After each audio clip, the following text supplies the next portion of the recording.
Greetings, F1 enjoyers! And this race review had to get lumped in with the Honda Indy 200 to save space. But anyways, we have a lot of cameos in the British GP, including Jackie Stewart, yeah, Formula 1 legend himself, Jeremy Clarkson, and Caleb from Clarkson's Farm. Yeah, both of them are from Clarkson's Farm, but the former guest is a former Formula 1 driver, and he was legendary. Because it rained earlier, the drivers start out with intermediate tires. For those of you who don't know, intermediate tires are tires used by drivers when the track has light rain, whereas heavy wets are used for heavy rain. Even though they have their limitations, intermediates and heavy wets still do their job. But anyways, the historic British GP at Silverstone begins with our formation lap to get to the grid. And the drivers are already going to the pits to get the slicks on, but some drivers stay out. Once the race goes underway, Verstappen jumps to the lead. The race already gets yellow flagged as someone loses control. Dang it! But it is expected, as slicks are not great on wet surfaces. I mean, haven't you ever played in a Gran Turismo game where the car loses control on wet surfaces with slicks? Yeah, you get the idea. It turns out that Liam Lawson causes the yellow. Hamilton attempted to get past Norris, but wasn't able to do. Come on, man, don't let him do the same thing again. And the virtual safety car gets deployed. Antonelli comes down to pit road to get his tires changed. The race goes back to green, and Verstappen is still leading. And Bortoleto loses control again. An issue with the slicks. Thankfully, it was a short yellow. Just when the yellow ended, another one comes out. Bortoleto is now out of the race, as are Colpintio and Lawson, who both lost control earlier. Because of that, another virtual safety car is deployed. Verstappen and Piastri continue to fight for the lead. And the battle gets intense. Holy crap, this just got exciting. And Piastri manages to get past him. We might get more rain as George Russell has concerns about it. Meanwhile, Leclerc and Antonelli battle for 14th. Antonelli comes down to pit road to change to the intermediates. Verstappen now has to deal with Norris, who is right behind him, and gets loose. Because of that, Norris got past him. Several drivers come down to pit road to get the intermediates on their cars. Hamilton is currently running in 8th. Because the rain continues, the drivers had to switch to the full wets. While Hamilton isn't doing so good, his teammate isn't having any luck either, as he too loses control and gets into the grass. Another yellow comes out, and the safety car had to be deployed. Hopefully, this will give Lewis Hamilton a chance to win. I'm not too upset about this one, as it might change the outcome of the race. After we get one of the longest yellows in F1 history, the race restarts with Piastri continuing to lead. And Russell gets past Hamilton. Dang it! But Hamilton manages to recover and gets past him. And another yellow flag comes out with Hadjar losing control and managing to wreck out. Good lord, there's more yellows than there are greens. Ocon comes down to pit road, and both Racing Bull cars are now out of the race. Antonelli makes another pit stop, and Verstappen loses control just when the safety car has ended. To make matters worse, Albon gets past him, and Oliver Behrman causes the next yellow, but this time it's a short one. Piastri is also under investigation by the stewards for safety car infringement. Russell is trying to get past Hamilton, and as he loses control yet again, Russell manages to get past him. Oh, come on! Antonelli is out of the race, and Norris might be the leader due to Piastri's penalty. Even Russell can't get past Gasly, as he is starting to become an issue for both drivers. Hamilton gets past Russell again. Tsunoda is also under investigation by the stewards for causing a collision. Hamilton tries to get past Gasly, only for him to be blocked. Next time around, Hamilton seals the deal and manages to get past him. Yes! All he has to do now is get past Hulkenburg and Stroll. Russell also tries getting past Gasly again, but it failed.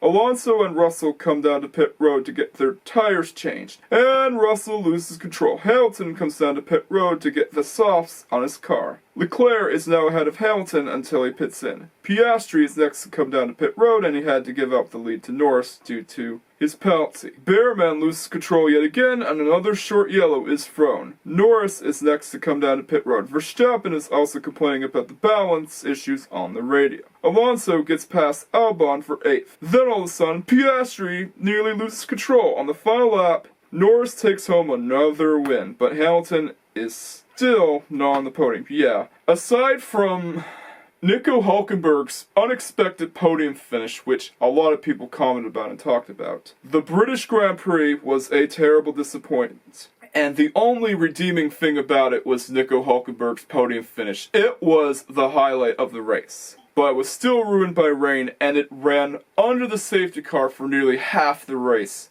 Just imagine that. It would have gotten a 5 out of 10 had it not been for Nico Hulkenberg's insane podium finish, or a 6. But I'm going to give it a 7, because I think that giving it a 6 would be too mean, because I wanted to give it a 6 originally, but I want to give it a 7, because the highlight was getting to see Nico Hulkenberg on the podium. Yeah, so it's not the lowest rated Formula 1 race I reviewed so far, because Nico Hulkenberg's podium finish was the thing that saved it from being a complete disaster. I mean, come on.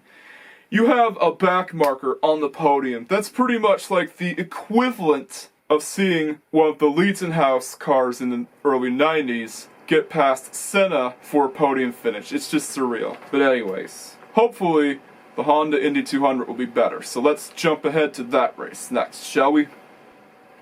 Greetings, IndyCar enjoyers, and here we are at the second part of this double feature. Before the race would go underway, we see a guy dressed up as a robotic football player named Cletus, and he would be the one to make a cameo here, and he also gave one of the guys a thumbs up. That's really cool. He's the silent type. Yeah, you don't need speech to give out your thoughts, you just need body language, and body language is just as effective. Bobby Rahal gives off the command to start their engines. But anyways, the 2025 Honda Indy 200 begins with Palou jumping to the lead, and then chaos ensues. Joseph Newgarden is already out of the race, as is Graham Rahal. We're not even a lap in, and there's already a freaking caution! But anyways, the caution ends with Palou continuing to lead. Yeah, not even cautions can stop Palou from slowing down. Kevin Simpson is blocking Lundgaard. He eventually gets past Simpson, and he's now in second. He is starting to catch up to Palou. Malukas jumps up to 12th. Will Power comes down to pit road, and his car starts smoking.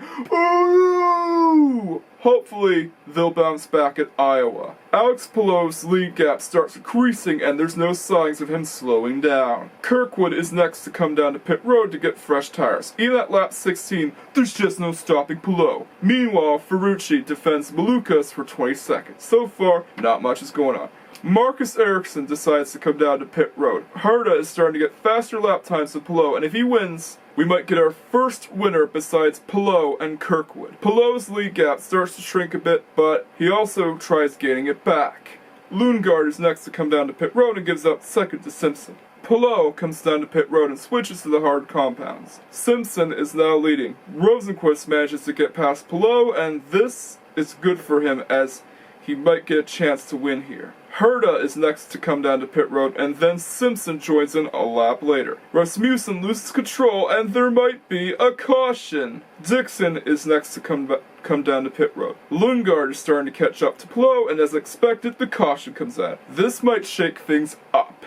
Yeah, sometimes I don't get upset about cautions, as some cautions will shake things up and will affect the outcome of the race. But cautions that are thrown where it might affect my favorite driver's chances of winning, I usually get upset about those, because I want my favorite driver to win. But anyway, we see that Scotty Mack has pitted in under caution. Rasmussen is now out of the race. Dang, he's not having any luck this year. Feel bad for him. But anyways, the caution ends with Palou continuing to lead. Herta is currently running in third. While Alex Palou continues to be dominant, Stingray Robb makes a pit stop. Ferrucci forces Daly into the grass. Because of that, he gets penalized. Even on lap 50, Palou still leads. Lundgaard makes his second pit stop. Palou gets loose and almost gets into the grass. This is rare for Palou, as he is always super skilled. Because of that, his lead gap went down. Segel is next to come down to pit road, and a few laps later, Palou joins in. Rosenqvist manages to get past Kirkwood.